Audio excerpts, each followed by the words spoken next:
Pintu kelas terbuka, Nuzul masuk dengan langkah angkuh, diikuti Dion dan Benny. Mereka langsung menebarkan aura intimidasi. Beberapa siswa menunduk atau menghindar. Pintu kelas 11 bagaikan gerbang menuju ketidaknyamanan bagi sebagian siswa. Di ambang pintu itu, sosok Nuzul berdiri. Bukan hanya seorang siswa biasa, melainkan ketua dari sebuah geng yang disegani sekaligus ditakuti. Tatapannya tajam, seringkali merendahkan. Di belakangnya selalu ada teman-teman dari geng dia tersebut, bagai bayangan yang siap mendukung setiap tindakan sang ketua. Di dalam kelas, kekuasaan Nuzul terasa begitu kuat. Semua anak seolah tunduk padanya, enggan mencari masalah dengan sang penguasa kelas. Selamat pagi anak-anak. Nuzul, Dion, Benny, bisa perhatikan ibu sebentar?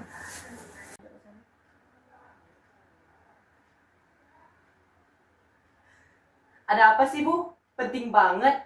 Itu penting. Ini untuk pelajaran kita hari ini dan juga sikap kalian. Sikap kami? Kenapa Bu? Biasa-biasa aja kan? Nuzul memang selalu begitu. Ucapan Bu Amelia baginya hanyalah angin lalu. Jangankan mendengarkan pelajaran, beribadah kepada Tuhan pun tak pernah terlintas di benaknya. Baginya, kekuasaan di kelas adalah segalanya. Hei bocah, sini kau. Ada apa Kak Nuzul? Dompetmu mana? Sini serahkan padaku. Aku lagi lapar nih. Nih, kau belikan aku nasi goreng sama es teh. Sekarang. Tapi ini uang jajan aku Kak, sedikit sekali. Banyak bacot kau, cepat serahkan. Ya, anggap saja melihat wajah tampan ketua geng kita.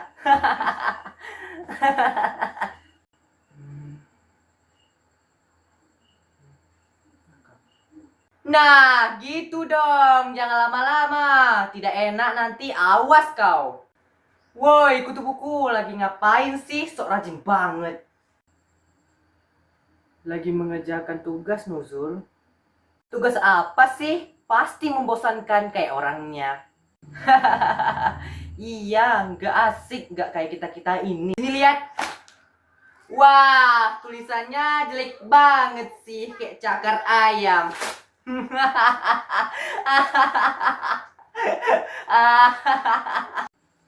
Jangan Nuzul, ini penting.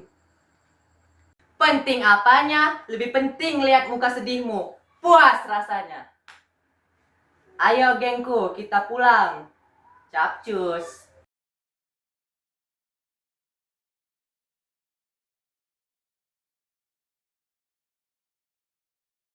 Hari itu, Lisa menjadi korban kebrutalan Nuzul dan gengnya.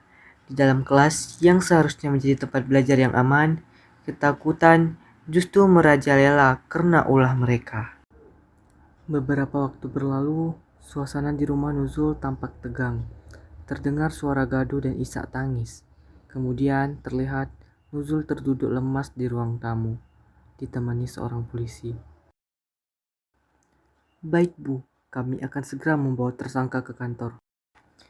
Ayah Nuzul digiring keluar rumah dengan tangan diborgol, wajah pucat dan penuh penyesalan.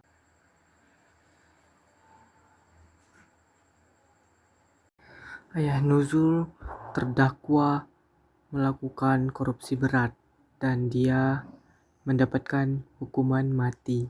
Dunia Nuzul seolah runtuh dalam sekejap. Kekuatan yang selama ini ia banggakan kini sirna tak berbekas. Di dalam kelas, beberapa hari setelah kejadian penangkapan ayahnya, Nuzul terlihat duduk seorang diri di bangkunya. Wajahnya murung dan kosong. Bu Amelia menghampirinya dengan lembut. Nuzul, ibu turut prihatin tentang apa yang kamu alami.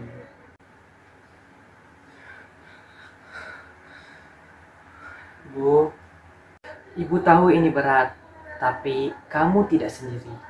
Kamu dapat mencari kekuatan dalam dirimu sendiri. Ingatlah, setiap perbuatan pasti ada balasan. Mungkin ini saatnya kamu merenungi tentang semua yang telah terjadi. Selama ini, saya merasa paling hebat. Bu, saya pikir dengan menindas orang lain, saya menjadi berkuasa. Tapi sekarang, saya merasa menjadi kosong dan juga takut. Kekuasaan sejati bukan tentang menindas. Nuzul, tentang bagaimana kita bisa membawa kebaikan bagi diri sendiri dan orang lain. Ya Nuzul, Allah pun tidak suka dengan orang-orang yang selalu membuat zalim. Mungkin ini saatnya kamu mendekatkan diri kepadanya, mencari ketenangan dan kekuatan dalam ibadah. Kata-kata Bu Amelia bagikan sentuhan air di tengah gurun pasir. Untuk pertama kalinya Nuzul merenungkan perbuatannya. Rasa takut dan penyesalan mulai menggerogoti hatinya. Ia teringat akan semua keburukan yang telah ia lakukan. Beberapa minggu kemudian, terlihat perubahan signifikan pada diri Nuzul. Ia tidak lagi terlihat angkuh dan suka memerintah.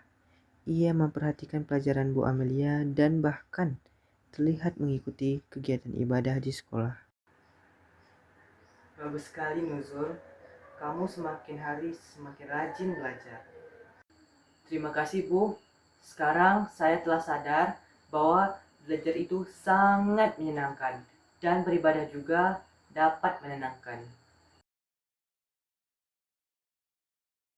Fajar Risa, saya minta maaf atas perbuatan buruk saya selama ini. Saya telah menyakiti kalian.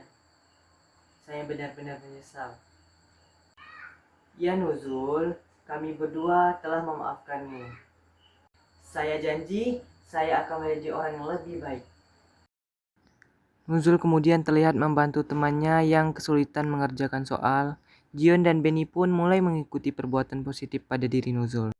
Upacara bendera di sekolah. Kepala sekolah mengumumkan siswa-siswa berprestasi. Nama Nuzul disebut sebagai salah satu siswa dengan peningkatan nilai akademik dan perubahan sikap yang luar biasa.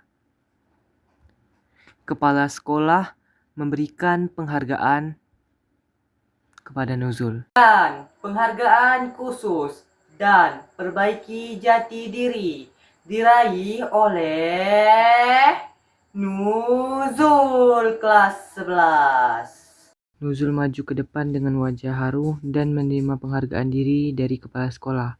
Tepuk tangan meriah dari seluruh siswa dan guru. Keajaiban memang bisa terjadi.